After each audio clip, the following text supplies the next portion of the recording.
ಶ್ರೀಗುರುಭ್ಯೋ ನಮಃ. ಹರಿಃ ಓಂ. ಶಂಕರಂ ಶಂಕರಾಚಾರ್ಯಂ ಗಾಯತ್ರೀಂ ಚ ಸರಸ್ವತೀಂ ಯಸ್ಮರೇಚ್ಛ್ರದ್ಧಯಾ ನಿತ್ಯಂ ಸೋಷ್ಣುತೆ ಪರಮಾಂಗತಿಂ.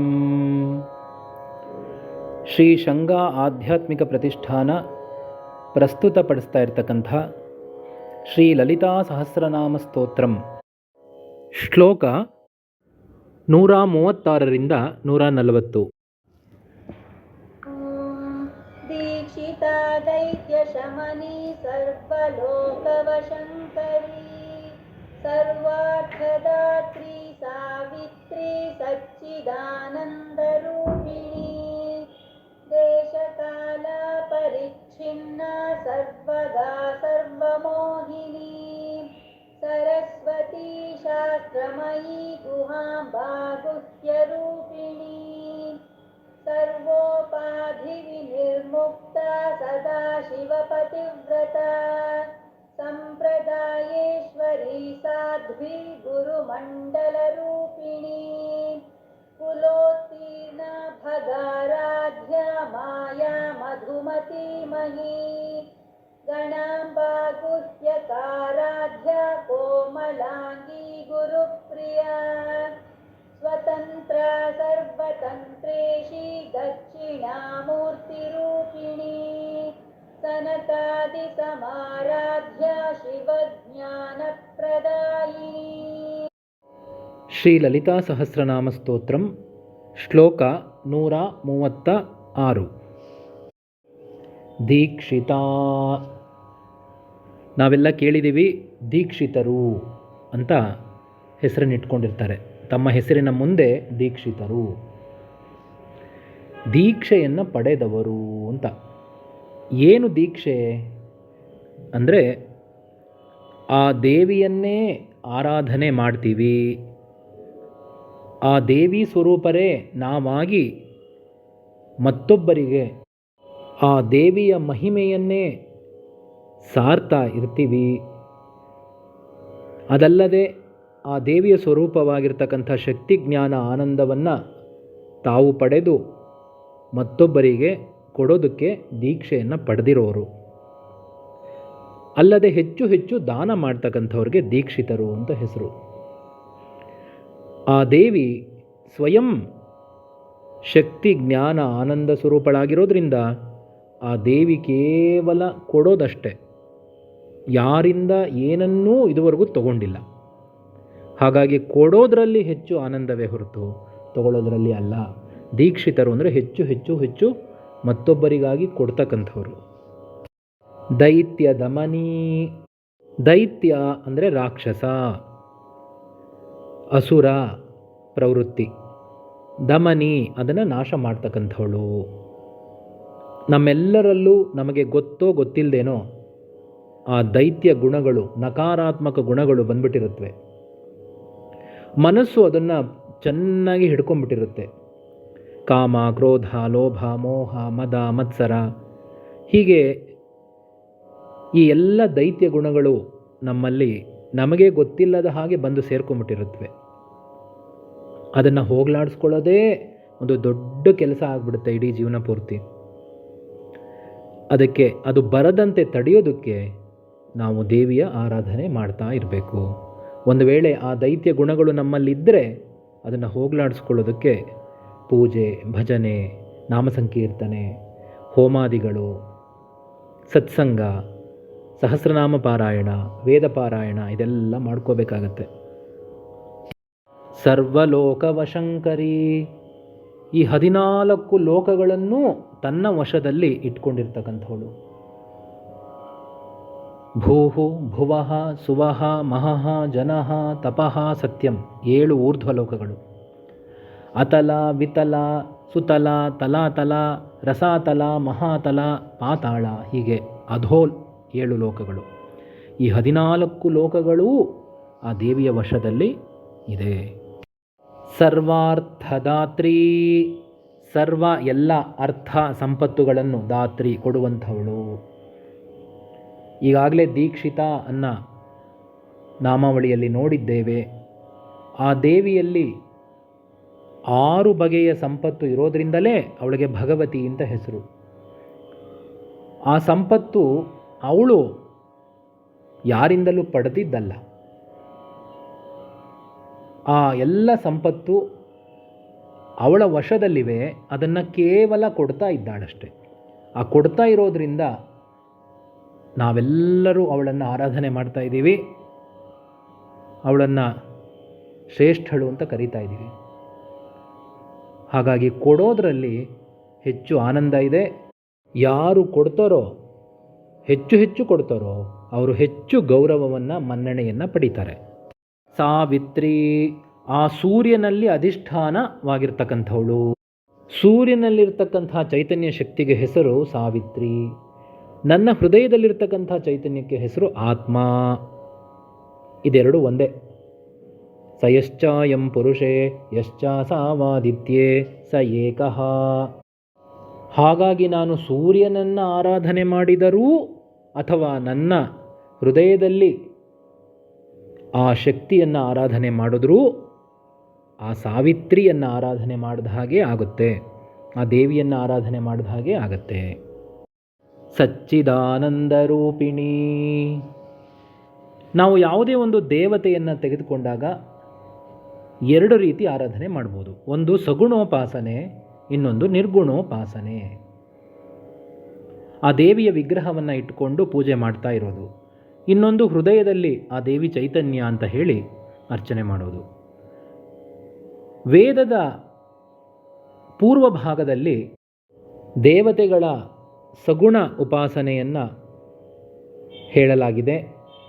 ಆದರೆ ವೇದದ ಅಂತ ಭಾಗದಲ್ಲಿ, ಅಂದರೆ ಉಪನಿಷತ್ ಭಾಗಗಳಲ್ಲಿ, ನಾವು ಕರ್ಮ ಮತ್ತು ಉಪಾಸನೆ ಏನು ಮಾಡ್ತಾ ಇದ್ದೀವಿ ಅದನ್ನು ದಾಟಿ ಜ್ಞಾನದ ಕಡೆಗೆ ಹೋಗುವ ಹಾಗೆ ನಮ್ಮನ್ನು ಪ್ರೇರೇಪಿಸುತ್ತೆ. ಅಂದರೆ ಉಪನಿಷತ್ತುಗಳಲ್ಲಿ ಬ್ರಹ್ಮ ನಮ್ಮ ಹೃದಯದಲ್ಲೇ ಇರತಕ್ಕಂಥ ಅನಂತ ಚೈತನ್ಯ ಶಕ್ತಿಯೇ ಆ ಭಗವಂತ ಅಂತ ಹೇಳುತ್ತೆ. ಆ ದೇವಿ ಅಥವಾ ಆ ದೇವತೆ ಸತ್ ಚಿತ್ ಆನಂದ ಸ್ವರೂಪ. ಸತ್ ಅಂದರೆ ಸತ್ಯವಾಗಿರ್ತಕ್ಕಂಥದ್ದು, ಯಾವುದೇ ಬದಲಾವಣೆ ಇಲ್ಲದೆ ಇರತಕ್ಕಂಥದ್ದು. ಈ ಜಗತ್ತಿನಲ್ಲಿರ್ತಕ್ಕಂಥ ಎಲ್ಲ ವಸ್ತುಗಳು ಬದಲಾವಣೆ ಆಗ್ತಾ ಇರೋದ್ರಿಂದ ಈ ಜಗತ್ತಿಗೆ ಹೆಸರು ಮಿಥ್ಯಾ. ಸತ್ಯವಾಗಿರೋದು ಒಂದೇ, ಯಾವುದು ಬದಲಾಗೋದಿಲ್ವೋ ಅದೊಂದೇ ಸತ್ಯ, ಅದು ಚೈತನ್ಯ ಮಾತ್ರ. ಇನ್ನು ಮಿಕ್ಕಿದ್ದೆಲ್ಲ ಜಡ. ಯಾವುದು ಸತ್ಯವಾಗಿದೆಯೋ ಅದನ್ನು ಆತ್ಮ, ಯಾವುದು ಸತ್ಯವಲ್ಲವೋ ಅದನ್ನು ಅನಾತ್ಮ ಅಂತ ಕರೆದಿದ್ದಾರೆ. ಇನ್ನು ಚಿತ್, ಸತ್ಯವಾಗಿ ಅದೇನು ಕಲ್ಲು ಬಂಡೆನಾ? ಅಲ್ಲ, ಜ್ಞಾನಸ್ವರೂಪವಾಗಿದೆ. ಆ ದೇವಿ ಜ್ಞಾನಸ್ವರೂಪಳು, ಕೇವಲ ಜಡ ಅಲ್ಲ. ಇನ್ನು ಆನಂದ, ಅವಳು ಕೇವಲ ಸತ್ಯ ಮತ್ತು ಜ್ಞಾನ ಎರಡೂ ಅಷ್ಟೇ ಅಲ್ಲ, ಸದಾ ಆನಂದವನ್ನು ಕೊಡ್ತಕ್ಕಂಥ ವಸ್ತು. ಹಾಗಾಗಿ ಈ ಮೂರೂ ಆ ದೇವಿಯ ಸ್ವರೂಪ ಲಕ್ಷಣಗಳು. ತಟಸ್ಥ ಲಕ್ಷಣಗಳು, ಆ ದೇವಿ ಈ ಜಗತ್ತಿಗೆ ಆಧಾರ, 14 ಲೋಕಗಳಿಗೂ ಅವಳೇ ಆಧಾರ ಅನ್ನೋದು ತಟಸ್ಥ ಲಕ್ಷಣ. ಆದರೆ ಸ್ವರೂಪ ಲಕ್ಷಣ ಸತ್ ಚಿತ್ ಆನಂದ ಸ್ವರೂಪ. ದೇಶಕಾಲ ಅಪರಿಚ್ಛಿನ್ನ. ದೇಶ ಕಾಲ ಎರಡನ್ನು ಅಪರಿಚ್ಛಿನ್ನ ಮೀರಿರ್ತಕ್ಕಂಥವಳು.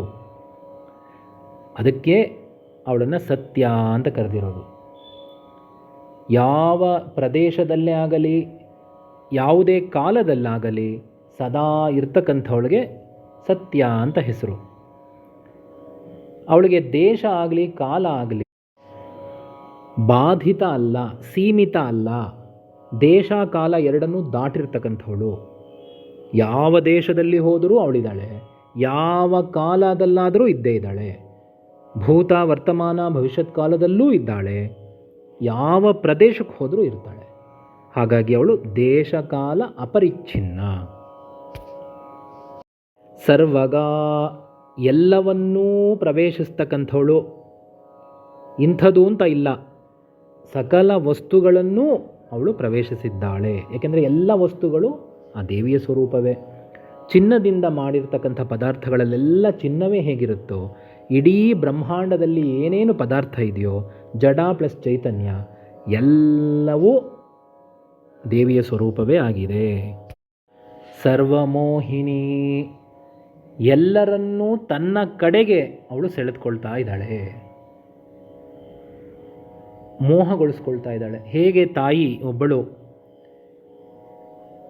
ಮಕ್ಕಳ ಮೇಲೆ ಮೋಹ ಇಟ್ಕೊಂಡಿರ್ತಾಳೋ ಹಾಗೆ ಆ ದೇವಿ ಎಲ್ಲರನ್ನೂ ತನ್ನ ಕಡೆಗೆ ಸೆಳೆದುಕೊಳ್ತಾ ಇದ್ದಾಳೆ. ಹಾಗಾಗಿ ನಾವೆಲ್ಲರೂ ಕೂಡ ಗೊತ್ತೋ ಗೊತ್ತಿಲ್ಲದೇನೋ ಆ ಭಗವತಿಯನ್ನು ಅರ್ಚನೆ ಮಾಡ್ತಾನೇ ಇರ್ತೀವಿ. ಹೇಗೆ ಅಂದರೆ ಈ ಜಗತ್ತಿನಲ್ಲಿರ್ತಕ್ಕಂಥ ಎಲ್ಲ ಪದಾರ್ಥಗಳು ಅವಳದೇ. ಹಾಗಾಗಿ ನಾವು ಆ ದೇವಿಯನ್ನು ಗೊತ್ತೋ ಗೊತ್ತಿಲ್ಲದೇನೋ ಆರಾಧನೆ ಮಾಡ್ತಾನೇ ಇರ್ತೀವಿ. ರಾವಣ ಸದಾ ರಾಮನನ್ನೇ ಸ್ಮರಣೆ ಮಾಡ್ಕೊಳ್ತಾ ಇದ್ದಿದ್ದು, ಕಂಸ ಸದಾ ಕೃಷ್ಣನನ್ನೇ ಸ್ಮರಣೆ ಮಾಡ್ಕೊಳ್ತಾ ಇದ್ದಿದ್ದು. ಆದರೆ ಬೇರೆ ರೀತಿ ಅವರು ಸ್ಮರಣೆ ಮಾಡ್ಕೊಳ್ತಾ ಇದ್ರು, ದ್ವೇಷಿಸ್ತಾ ಇದ್ರು ಆ ಭಗವಂತನನ್ನು. ಅದಲ್ಲದೆ ನಾವು ನೋಡ್ತಕ್ಕಂಥ ಎಲ್ಲ ವಸ್ತುಗಳು, ಕೇಳಿಸ್ಕೊಳ್ತಕ್ಕಂಥ ಶಬ್ದ, ಉಸಿರಾಡ್ತಕ್ಕಂಥ ಗಾಳಿ, ಮಾಡ್ತಕ್ಕಂಥ ಕರ್ಮಗಳು, ಮಾತಾಡ್ತಕ್ಕಂಥ ಶಬ್ದಗಳು ಎಲ್ಲವೂ ಭಗವತಿಯ ಅಂಶವೇ ಆಗಿದೆ. ಸರಸ್ವತಿ, ರಸಸ್ವತಿ, ಆನಂದ ರಸದಿಂದ ಕೂಡಿರ್ತಕ್ಕಂಥವಳಿಗೆ ಸರಸ್ವತಿ, ಜ್ಞಾನ ರಸದಿಂದ ಕೂಡಿರ್ತಕ್ಕಂಥವಳಿಗೆ ಸರಸ್ವತಿ ಅಂತ ಹೆಸರು. ಅವಳು ಸರಸ್ವತಿ ಸ್ವರೂಪಳಾಗಿ ಎಲ್ಲರಿಗೂ ಜ್ಞಾನ ಕೊಡ್ತಾ ಇದ್ದಾಳೆ. ಶಾಸ್ತ್ರಮಯಿ, ಇಡೀ ಜಗತ್ತಿನಲ್ಲಿರ್ತಕ್ಕಂಥ 64 ಶಾಸ್ತ್ರಗಳಲ್ಲೂ ಅವಳನ್ನೇ ವರ್ಣಿಸಿರೋದು. ಯಾಕೆಂದರೆ ಪ್ರತಿಯೊಂದು ಅಕ್ಷರಗಳು ಕೂಡ ಅವಳೇ ಆಗಿದ್ದಾಳೆ. ಅಕ್ಷರವಿಲ್ಲದೆ ಯಾವ ಶಾಸ್ತ್ರ? ಈ ಶಾಸ್ತ್ರಗಳಲ್ಲಿರ್ತಕ್ಕಂಥ ಪ್ರತಿಯೊಂದು ಅಕ್ಷರವೂ ಅವಳೇ ಆಗಿರೋದ್ರಿಂದ ಅವಳು ಶಾಸ್ತ್ರಮಯಿ. ಯಾರೋ ಒಬ್ಬ ಕವಿ ಕಾವ್ಯವನ್ನು ರಚನೆ ಮಾಡಿದ್ದಾನೆ ಅಂದರೆ ಆ ಇಡೀ ಕಾವ್ಯದಲ್ಲಿ ಇರ್ತಕ್ಕಂಥ ಪ್ರತಿಯೊಂದು ಅಕ್ಷರವೂ ಅವಳೇ ಆಗಿರ್ತಾಳೆ. ಹಾಗಾಗಿ ಅವಳು ಕಾವ್ಯಮಯಿ. ಮಹಾಭಾರತ, ರಾಮಾಯಣ ಅದರಲ್ಲಿರ್ತಕ್ಕಂಥ ಪ್ರತಿಯೊಂದು ಅಕ್ಷರಗಳು ಅವಳೇ ಆಗಿದ್ದಾಳೆ. ವೇದಗಳಲ್ಲಿರ್ತಕ್ಕಂಥ ಪ್ರತಿಯೊಂದು ಅಕ್ಷರ ಮತ್ತು ನಾದ ಅವಳೇ ಆಗಿದ್ದಾಳೆ. ಹಾಗಾಗಿ ಅವಳು ಶಾಸ್ತ್ರಮಯಿ. ಗುಹಾಂಬಾ, ಗುಹಾ ಅಂದರೆ ಸುಬ್ರಹ್ಮಣ್ಯ, ಆ ಸುಬ್ರಹ್ಮಣ್ಯೇಶ್ವರನ ತಾಯಿ ಅವಳು ಅಂತ. ಮತ್ತೊಂದರ್ಥ, ಹೃದಯ ಅಂತಕ್ಕಂಥ ಗುಹೆಯಲ್ಲಿ ಸದಾ ವಾಸ ಮಾಡ್ತಾ ಇದ್ದಾಳೆ. ಹಾಗಾಗಿ ಅವಳು ಗುಹಾಂಬಾ. ಗುಹ್ಯರೂಪಿಣಿ, ಅವಳು ಅತ್ಯಂತ ರಹಸ್ಯವಾದ ರೂಪವುಳ್ಳವಳು. ಅಂದರೆ ಇಡೀ ಜಗತ್ತೇ ಅವಳ ರೂಪ, ವಿರಾಟ್ ರೂಪ. ಅವಳಿಗೆ ಯಾವುದೇ ಒಂದು ರೂಪ ಇಲ್ಲದೇ ಇರೋದ್ರಿಂದ ಯಾರು ಯಾವ ರೂಪದಲ್ಲಿ ಬೇಕಾದರೂ ಅವಳನ್ನು ಕಂಡು ಅರ್ಚನೆ ಮಾಡಬಹುದು. ಶ್ಲೋಕ 138. ಸರ್ವೋಪಾಧಿ ವಿನಿರ್ಮುಕ್ತ, ಸರ್ವ ಉಪಾಧಿ ವಿನಿರ್ಮುಕ್ತ, ಎಲ್ಲ ಉಪಾಧಿಗಳಿಂದ ಮುಕ್ತಳಾಗಿರ್ತಕ್ಕಂಥವಳು. ಅಂದರೆ ನಾವು ಆ ದೇವಿಯನ್ನು ಕಾಣೋದಕ್ಕೆ ಹಲವಾರು ಸಲಕರಣೆಗಳನ್ನು ಉಪಯೋಗಿಸ್ತೀವಿ. ಅದಲ್ಲದೆ ಹಲವಾರು ವಸ್ತುಗಳಲ್ಲಿ ಆ ದೇವಿಯನ್ನು ಕಾಣೋದಕ್ಕೆ ಪ್ರಯತ್ನ ಮಾಡ್ತಾ ಇರ್ತೀವಿ.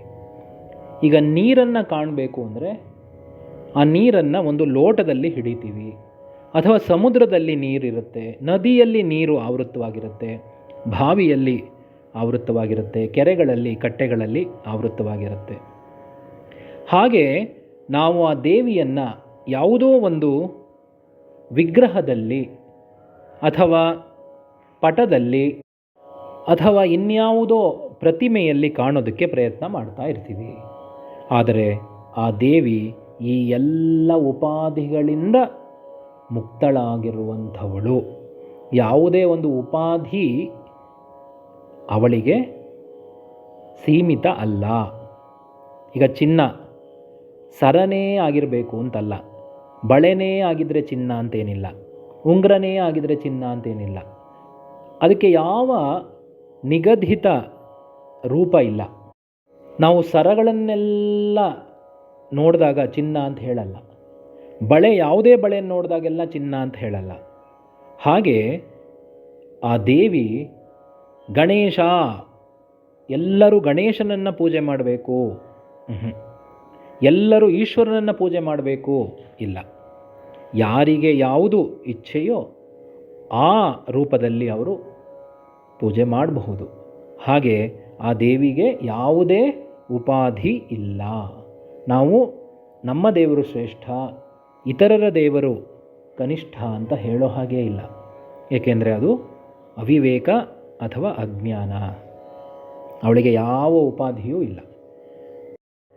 ಸದಾಶಿವ ಪತಿವ್ರತ, ಆ ಸದಾಶಿವನ ಸೇವೆ ಮಾಡ್ತಾ ಇದ್ದಾಳೆ, ಸದಾಶಿವನ ಪತಿವ್ರತೆ ಆಗಿದ್ದಾಳೆ. ಅವಳಿಗೆ ಇರ್ತಕ್ಕಂಥದ್ದು ಒಂದೇ ವ್ರತ, ಏನಪ್ಪ ಅಂದರೆ ಸದಾಶಿವನೊಂದಿಗೆ ಸದಾ ಸೇರ್ಕೊಂಡಿರೋದು. ಹೇಗೆ ಹಾಲು ಜೇನು ಒಂದಾಗಿ ಬಿಡುತ್ತೋ ಹಾಗೆ ಸದಾಶಿವನಲ್ಲಿ ಸದಾ ಇರ್ತಕ್ಕಂಥವಳು ಅರ್ಧನಾರೀಶ್ವರಿ, ಸಂಪ್ರದಾಯೇಶ್ವರಿ. ಎಲ್ಲ ಸಂಪ್ರದಾಯಗಳಿಗೂ ಅವಳು ಒಡೆಯಳು. ನಮ್ಮದೊಂದು ಸಂಪ್ರದಾಯ, ವಿವಾಹ ಸಂಪ್ರದಾಯ, ಉಪನಯನ ಸಂಪ್ರದಾಯ, ನಾವೆಲ್ಲ ಹಲವಾರು ವ್ರತಗಳನ್ನು ಮಾಡ್ಕೊಂಡು ಬರ್ತಾ ಇದ್ದೀವಿ.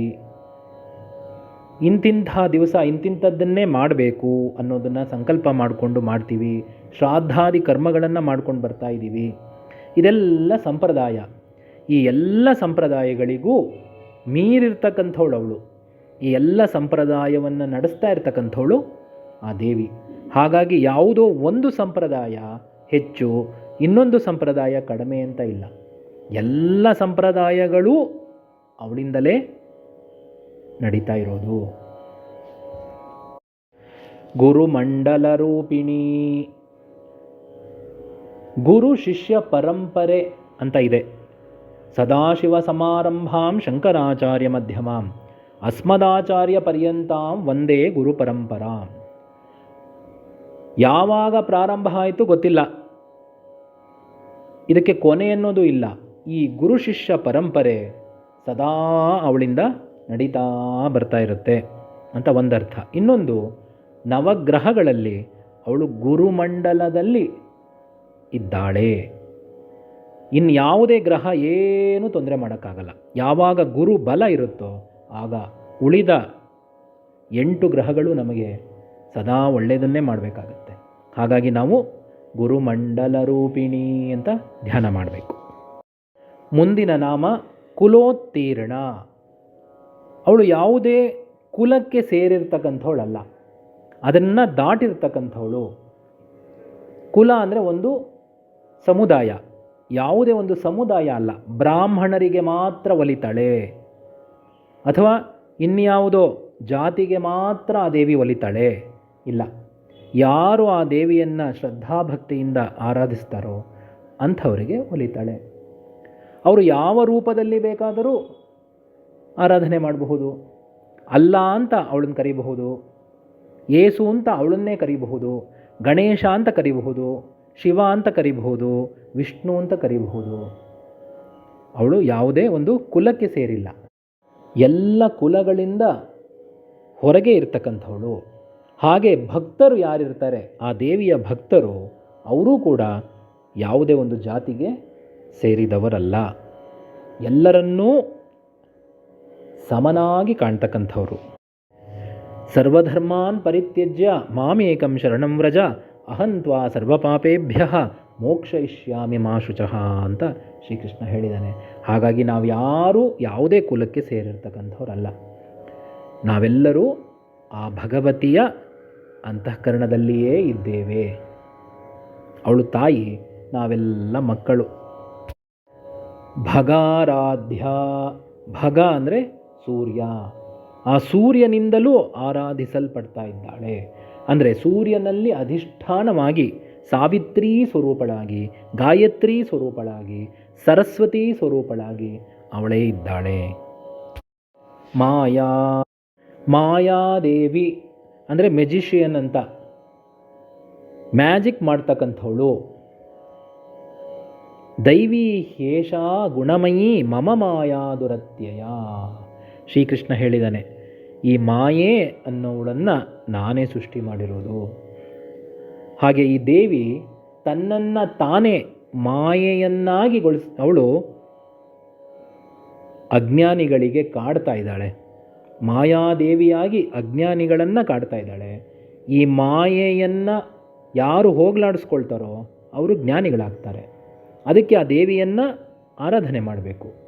ಯಾರು ಈ ಜಗತ್ತಿನಲ್ಲಿರ್ತಕ್ಕಂಥ ವಸ್ತುಗಳಿಗೆ ಆಸೆ ಪಡ್ತಾರೋ ಅವಳು ಮಾಯಾ ಸ್ವರೂಪಳಾಗಿ ಅವ್ರಿಗೆಲ್ಲವನ್ನು ಕೊಡ್ತಾ ಇರ್ತಾಳೆ. ಯಾರು ಆ ದೇವಿಯನ್ನು ಶ್ರದ್ಧಾಭಕ್ತಿಯಿಂದ ಆ ದೇವಿಯೇ ಬೇಕು ಅಂತ ಆರಾಧನೆ ಮಾಡ್ತಾರೋ ಅಂಥವರಿಗೆ ಜ್ಞಾನ ಕೊಡ್ತಾಳೆ. ಮಾಯೆಯಿಂದ ಹೊರಬಂದು ಶುದ್ಧ ಜ್ಞಾನವನ್ನು ಕೊಡ್ತಕ್ಕಂಥದ್ದು ಅವಳ ಪರಮಾತ್ಮ ಸ್ವರೂಪ. ಪ್ರಾಪಂಚಿಕ ಜ್ಞಾನವನ್ನು ಕೊಟ್ಟು ಪ್ರಪಂಚದಲ್ಲಿರ್ತಕ್ಕಂತಹ ಸುಖವನ್ನು ಅನುಭವಿಸೋ ಹಾಗೆ ಮಾಡೋದು, ಕಷ್ಟಗಳನ್ನು ಅನುಭವಿಸೋ ಹಾಗೆ ಮಾಡೋದು, ಕೊನೆಗೆ ದುಃಖವನ್ನು ಕೊಡೋದು ಮಾಯಾ. ಮಾಯಾ ಅನ್ನೋದು ದುಃಖದಲ್ಲಿ ಪರಿಸಮಾಪ್ತಿಯಾಗುತ್ತೆ. ಪರಮಾತ್ಮ ಸ್ವರೂಪಗಳ ಅಂತ ಯಾರು ಆರಾಧನೆ ಮಾಡ್ತಾರೋ ಅವ್ರಿಗೆ ಜ್ಞಾನ ಉಂಟಾಗಿ ಮೋಕ್ಷ ಉಂಟಾಗತ್ತೆ, ಅನಂತ ಆನಂದ ಉಂಟಾಗತ್ತೆ. ಮಧುಮತಿ ಮುಂದಿನ ನಾಮ ಅದೇ. ಅವಳು ಅರಿವನ್ನು ಉಂಟು ಮಾಡ್ತಕ್ಕಂಥವಳು, ಬುದ್ಧಿಶಕ್ತಿಯಲ್ಲಿ ಅರಿವನ್ನು ಉಂಟು ಮಾಡಿ ಆನಂದವನ್ನು ಕೊಡ್ತಕ್ಕಂಥವಳು. ಹಾಗಾಗಿ ನಾವು ಧಿಯೋ ಯೋ ನಃ ಪ್ರಚೋದಯಾತ್, ಆ ದೇವಿಯನ್ನು ಕೇಳ್ಕೋಬೇಕಾಗಿರೋದು ಇಷ್ಟೇ, ಹೃದಯದಲ್ಲಿ ನೀನಿದೆಯಾ ಅಮ್ಮ, ನನ್ನ ಬುದ್ಧಿಯನ್ನು ಪ್ರಚೋದನೆ ಮಾಡು. ಮಹಿ, ಮಹಿ ಅಂತಂದರೆ ಭೂಮಿ ಅಂತ ಅರ್ಥ. ತುಂಬ ಭಾರವಾಗಿರ್ತಕ್ಕಂಥದ್ದು ಯಾವುದು ಅಂದರೆ ಭೂಮಿ. ಎಲ್ಲವನ್ನೂ ಧರಿಸ್ತಕ್ಕಂಥದ್ದು ಯಾವುದು? ಭೂಮಿ. ಮಹಿ ಅಂದರೆ ಅತ್ಯಂತ ದೊಡ್ಡದು, ಅತ್ಯಂತ ದೊಡ್ಡವಳು. ಅವಳು ಭೂ ತತ್ವವಾಗಿದ್ದಾಳೆ, ಭೂದೇವಿಯಾಗಿದ್ದಾಳೆ. ಹಾಗಾಗಿ ನಾವೆಲ್ಲರೂ ಸಮಾನತೆಯಿಂದ ಬದುಕಬೇಕಾದ್ರೆ, ಸಮನ್ವಯ ಭಾವನೆಯಿಂದ ಬದುಕಬೇಕಾದ್ರೆ ಭೂದೇವಿಯನ್ನು ಆರಾಧನೆ ಮಾಡಬೇಕು. ಗಣಾಂಬ, ಗಣೇಶನ ತಾಯಿ ಅಂತ ಒಂದರ್ಥ. ಇನ್ನೊಂದು ಗಣಾಂಬ, ದೈವಗಣ ಮತ್ತು ರಾಕ್ಷಸ ಗಣ ಎರಡಕ್ಕೂ ಅವಳೇ ತಾಯಿ. ಈಗ ನನ್ನ ಹೃದಯದಲ್ಲಿ ಆ ತಾಯಿ ಇದ್ದಾಳೆ. ಆ ತಾಯಿಗೆ ಇಬ್ಬರು ಮಕ್ಕಳು, ಒಂದು ದೈವ, ಇನ್ನೊಂದು ರಾಕ್ಷಸ. ಇದೆರಡು ನನ್ನ ಅಂತಃಕರಣದಲ್ಲೇ ಇವೆ.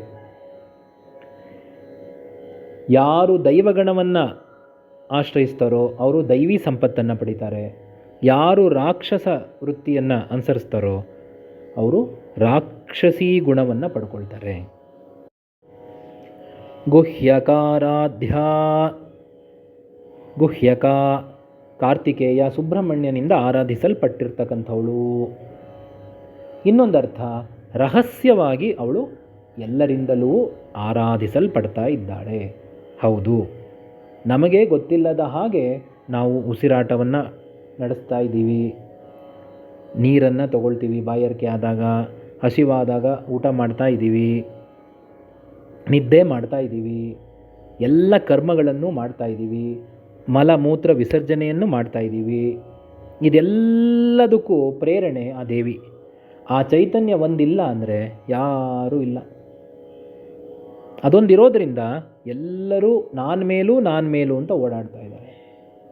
ಆದರೆ ದೇವಿಗೇನು ಬೇಜಾರಿಲ್ಲ. ಅವರೆಲ್ಲರಿಗೂ ಏನೇನು ಆಸೆ ಆಕಾಂಕ್ಷೆಗಳಿವೆಯೋ ಅದನ್ನೆಲ್ಲ ಪೂರೈಸ್ಕೊಡ್ತಾ ಇದ್ದಾಳೆ. ಹಾಗೆ ನಾವು ಅಷ್ಟೇ ಜನ್ಮಾಂತರದಲ್ಲಿ ಏನೇನು ಸಂಕಲ್ಪ ಮಾಡ್ಕೊಂಡಿದ್ದೀವೋ ಅದನ್ನೆಲ್ಲ ಈಡೇರಿಸ್ಕೊಳ್ತಾ ಬಂದಿದ್ದೀವಿ. ಈ ಜನ್ಮದಲ್ಲೂ ಏನು ಪಡಿಬೇಕು ಅಂತ ಬಂದಿದ್ದೀವೋ ಅದನ್ನು ಪಡ್ಕೊಂಡು ಮುಂದಿನ ಜನ್ಮಕ್ಕೆ ಮತ್ತೆ ಹೋಗ್ತೀವಿ. ಈ ಪ್ರಾರಬ್ಧ ಕಳೆಯೋವರೆಗೂ ಆ ದೇವಿ ನಮ್ಮೊಳಗೆ ಇದ್ದು ನಮಗೆ ಎಲ್ಲ ಪ್ರೇರಣೆಯನ್ನು, ಶಕ್ತಿಯನ್ನು ಕೊಡ್ತಾ ಇದ್ದಾಳೆ. ಸಕಲವೂ ಆ ಭಗವತಿಯಿಂದನೇ ನಡೀತಾ ಇದೆ ಅಂತ ಜ್ಞಾನಿ ತಿಳ್ಕೊಳ್ತಾನೆ. ಅಜ್ಞಾನಿಗೆ ಇದು ತಿಳಿಯೋದಿಲ್ಲ. ಕೋಮಲಾಂಗಿ, ಅತ್ಯಂತ ಕೋಮಲ ಶರೀರವನ್ನು ಉಳ್ಳವಳು. ಗುರುಪ್ರಿಯ, ಸದ್ಗುರುಗಳು ಯಾರು ಆ ದೇವಿಯ ಮಹಿಮೆಯನ್ನು ಹೇಳ್ತಾ ಇರ್ತಾರೋ ಅಂಥವ್ರನ್ನ ಕಂಡ್ರೆ ಆ ದೇವಿಗೆ ತುಂಬ ಇಷ್ಟ. ಹಾಗೆ ಎಲ್ಲ ಗುರುಗಳಿಗೂ ಕೂಡ ದೇವಿಯನ್ನು ಕಂಡ್ರೆ ತುಂಬ ಇಷ್ಟ. ಶಂಕರಾಚಾರ್ಯರಿಗೆ ಆ ಭಗವತಿ ಅಂದರೆ ತುಂಬ ಇಷ್ಟ. ಮೊದಲು ಲಲಿತಾ ಸಹಸ್ರನಾಮವನ್ನು ಅಧ್ಯಯನ ಮಾಡಿದ್ರಿಂದಲೇ ಅವರಿಗೆ ಮುಂದೆ ಅಷ್ಟಸಿದ್ಧಿಗಳು ಉಂಟಾಗಿ ಎಲ್ಲ ಗ್ರಂಥಗಳು ಮತ್ತು ಭಾಷ್ಯಗಳನ್ನು ರಚನೆ ಮಾಡೋದಕ್ಕೆ ಸಾಧ್ಯವಾಗಿತ್ತು. ಹಾಗೆ ಆ ದೇವಿಗೂ ಕೂಡ ಶಂಕರಾಚಾರ್ಯರು ಅಂದರೆ ಬಹಳ ಇಷ್ಟ. ಹಾಗಾಗಿ ಅವಳು ಶಂಕರಾಚಾರ್ಯರಿಂದ ವರ್ಣಿಸಲ್ಪಟ್ಟಿದ್ದಾಳೆ. ಸೌಂದರ್ಯ ಲಹರಿ, ಲಲಿತಾ ತ್ರಿಶತಿ ಭಾಷ್ಯ, ಹೀಗೆ ಹಲವಾರು ಗ್ರಂಥಗಳಿಂದ. ಇದರಿಂದ ನಮಗೆ ಚೆನ್ನಾಗಿ ಅರ್ಥ ಆಗುತ್ತೆ, ಯಾರು ದೇವಿಯನ್ನು ಆರಾಧನೆ ಮಾಡ್ತಾರೋ ಅವರ ನಾಲಿಗೆಯಿಂದ ಶುದ್ಧವಾದ ಸ್ಪಷ್ಟವಾದ ಶಬ್ದಗಳೇ ಹೊರಹೊಮ್ತಾ ಇರುತ್ತವೆ. ಅವರು ಸುಲಭವಾಗಿ ಕವಿಗಳಾಗಬಹುದು. ಶ್ಲೋಕ 140. ಸ್ವತಂತ್ರ. ನಮ್ಮ ದೇಶಕ್ಕೆ 1947ರಲ್ಲಿ ಸ್ವತಂತ್ರ ಬಂತು ಅಂತ ನಾವು ಹೇಳ್ತೀವಿ. ಆದರೆ ನಮಗೆ ಸ್ವತಂತ್ರ ಬಂತಾ? ಆ ದೇವಿ ಒಬ್ಬಳೇ ನಿಜವಾಗಿಯೂ ಸ್ವತಂತ್ರಳು. ನಾವ್ಯಾರೂ ಸ್ವತಂತ್ರರಲ್ಲ. ಯಾಕೆಂದರೆ ನಾವು ಏನನ್ನೂ ಸೃಷ್ಟಿಸೋದಕ್ಕೆ ಸಾಧ್ಯವಿಲ್ಲ, ಯಾವುದನ್ನು ಲಯಗೊಳಿಸೋದಕ್ಕೆ ಸಾಧ್ಯವಿಲ್ಲ. ಮುಂದಿನ ಕ್ಷಣ ಏನಾಗುತ್ತೆ ಅಂತ ಗೊತ್ತಿಲ್ಲ. ಏನಾದರೂ ಒಂದು ಅನಾಹುತ ಆದಾಗ ಅನುಭವಿಸಬೇಕೇ ಹೊರತು ಅದರಿಂದ ಹೊರಬರೋದಕ್ಕೆ ಸಾಧ್ಯವಿಲ್ಲ. ಯಾವುದರಲ್ಲೂ ಸ್ವತಂತ್ರ ಇಲ್ಲ. ಅದೇ ದೇವಿ ಸರ್ವತಂತ್ರ ಸ್ವತಂತ್ರಳು. ಎಲ್ಲಿ ಬೇಕಾದರೂ ಹೋಗ್ಬೋದು, ಎಲ್ಲಿ ಬೇಕಾದರೂ ಬರಬಹುದು. ನಾವು ಭಾರತ ದೇಶದಿಂದ ಬೇರೆ ದೇಶಕ್ಕೆ ಹೋಗಬೇಕು ಅಂದರೆ ವೀಸಾ ಬೇಕು. ಆದರೆ ದೇವಿಗೆ ಇಡೀ ಬ್ರಹ್ಮಾಂಡ 14 ಲೋಕಗಳಲ್ಲಿ ಎಲ್ಲಿ ಬೇಕಾದರೂ ಹೋಗ್ಬೋದು. ಎಷ್ಟು ವರ್ಷ ಬೇಕಾದರೂ ಆ ದೇವಿ ಇರಬಹುದು. ನಮಗೆ 100 ವರ್ಷ ಅಷ್ಟೇ ಆಯಸ್ಸು. ಆಮೇಲೆ ಈ ದೇಹ ಬಿಟ್ಟು ಹೊರಟೋಗ್ತೀವಿ. ಆದರೆ ದೇವಿ ಹಾಗಲ್ಲ. ಯಾವ ದೇಹವನ್ನು ಎಷ್ಟು ವರ್ಷ ಬೇಕಾದರೂ ಅವಳು ಇಟ್ಕೋಬಹುದು. ಸರ್ವತಂತ್ರ ಸ್ವತಂತ್ರಳಾಗಿದ್ದಾಳೆ. ಸರ್ವತಂತ್ರೇಶಿ. ಎಲ್ಲ ತಂತ್ರಗಳು, 64 ಶಾಸ್ತ್ರಗಳಿವೆ ಅಂತೆ, ತಂತ್ರಶಾಸ್ತ್ರಗಳು. ಅವೆಲ್ಲದಕ್ಕೂ ಕೂಡ ಅವಳೇ ಒಡೆಯಳು. ಹಲವಾರು ಮ್ಯಾಜಿಕ್ ನಡೆಯುತ್ತವೆ. ಅದೆಲ್ಲದಕ್ಕೂ ಆ ದೇವಿಯೇ ಒಡೆಯಳು. ದಕ್ಷಿಣಾಮೂರ್ತಿ ರೂಪಿಣಿ. ಸನಕಾದಿ ಮಹರ್ಷಿಗಳು ಬ್ರಹ್ಮಲೋಕ, ವಿಷ್ಣುಲೋಕ ಮತ್ತು ಕೈಲಾಸ, ವೈಕುಂಠ ಮತ್ತು ಕೈಲಾಸಕ್ಕೆ ಹೋದ್ರಂತೆ. ಬ್ರಹ್ಮ ವಿಷ್ಣು ಮಹೇಶ್ವರರಿಂದ ಬ್ರಹ್ಮಜ್ಞಾನ ಪಡ್ಕೋಬೇಕು ಅಂತ. ಆದರೆ ಬ್ರಹ್ಮ ಸರಸ್ವತಿಯೊಂದಿಗೆ ಅಧ್ಯಯನ ಸಂಪನ್ನನಾಗಿದ್ದ. ವೇದಾಧ್ಯಯನ ಮಾಡ್ತಾ ಸರಸ್ವತಿ ವೀಣೆ ನುಡಿಸ್ತಾ ಇದ್ಲು. ವಿಷ್ಣು ಸರ್ಪಶಯನನಾಗಿದ್ದ. ಲಕ್ಷ್ಮಿ ಅವನ ಸೇವೆ ಮಾಡ್ತಾ ಇದ್ಲು. ಶಿವ ಮತ್ತು ಪಾರ್ವತಿ ತಾಂಡವ ಮತ್ತು ಲಾಸ್ಯ ನೃತ್ಯ ಆಡ್ತಾ ಇದ್ದರು. ಆಗ ಸನಕಾದಿ ಮಹರ್ಷಿಗಳಿಗೆ ನಿರಾಸೆ ಉಂಟಾಗಿ ಮತ್ತೆ ಭೂಲೋಕಕ್ಕೆ ನಿರ್ಗಮಿಸ್ತಾ ಇದ್ದಾಗ ಬಿಲ್ವ ವೃಕ್ಷದ ಕೆಳಗೆ ದಕ್ಷಿಣಾ ಮೂರ್ತಿಯಾಗಿ ಶಿವ ಧ್ಯಾನ ಮಾಡ್ತಾ ಕೂತಿದ್ದಂತೆ. ಆಗ ನಾರದ ಮಹರ್ಷಿಗಳು ಸನಕಾದಿ ಮಹರ್ಷಿಗಳನ್ನು ಆ ಶಿವನ ಬಳಿಯಲ್ಲಿ ಕರ್ಕೊಂಬರ್ತಾರೆ. ಶಿವ ವೃದ್ಧನ ವೇಷದಲ್ಲಿ ಇರ್ತಾನೆ. ಆಗ ಶಿವ ಬ್ರಹ್ಮಜ್ಞಾನವನ್ನು ಸನಕಾದಿ ಮಹರ್ಷಿಗಳಿಗೆ ಉಪದೇಶ ಮಾಡ್ತಾನೆ.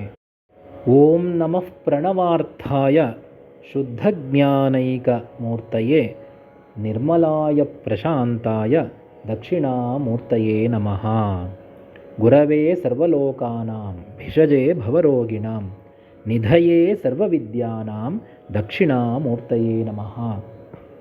ಆ ಶಿವ ಉಪದೇಶ ಮಾಡಿದ ಶಬ್ದಗಳೇನೇನಿದೆ ಅದು ದೇವಿ. ಶಿವನಿಂದ ಯಾವ ಶಕ್ತಿ ಹೊರಹೊಮ್ಮುತ್ತೋ ಅದಕ್ಕೆ ಹೆಸರು ದೇವಿ ಅಂತ ಪಾರ್ವತೀ ದೇವಿ. ಶಿವ ಮತ್ತು ಆ ಪಾರ್ವತಿಯರಲ್ಲಿ ಯಾವುದೇ ಭೇದ ಭಾವ ಇಲ್ಲ. ಹಾಗೆ ನಮ್ಮೊಳಗೂ ಅಷ್ಟೇ, ನಾನೇ ಆ ಹೃದಯದಲ್ಲಿರ್ತಕ್ಕಂಥ ಆತ್ಮ, ಆ ಆತ್ಮದಿಂದ ಹೊರಹೊಮ್ತಾ ಇರ್ತಕ್ಕಂಥ ಶಕ್ತಿಯೇ ಅರಿವು. ನನ್ನೊಳಗೂ ಶಿವಶಕ್ತಿಯರೇ ಇದ್ದಾರೆ. ಸನಕಾದಿ ಸಮಾರಾಧ್ಯ. ಸನಕಾದಿ ಮಹರ್ಷಿಗಳು ಈ ರೀತಿ ಆ ಶಿವೆಯನ್ನು ಆರಾಧನೆ ಮಾಡಿದ್ದಕ್ಕಾಗಿ ಅವರಿಗೆ ಬ್ರಹ್ಮಜ್ಞಾನ ಉಪದೇಶವಾಯಿತು. ಶಿವಜ್ಞಾನ ಪ್ರದಾಯಿನಿ. ಆ ಶಿವ ದಕ್ಷಿಣಾಮೂರ್ತಿಯಾಗಿ ಆ ವೃಕ್ಷದ ಕೆಳಗಡೆ ಕುಳಿತಿದ್ದಾಗ ಆ ಶಿವನ ನಾಲಿಗೆಯಿಂದ ಬಂದ ಆ ಶಬ್ದಗಳೇ ಆ ದೇವಿ ಸ್ವರೂಪ.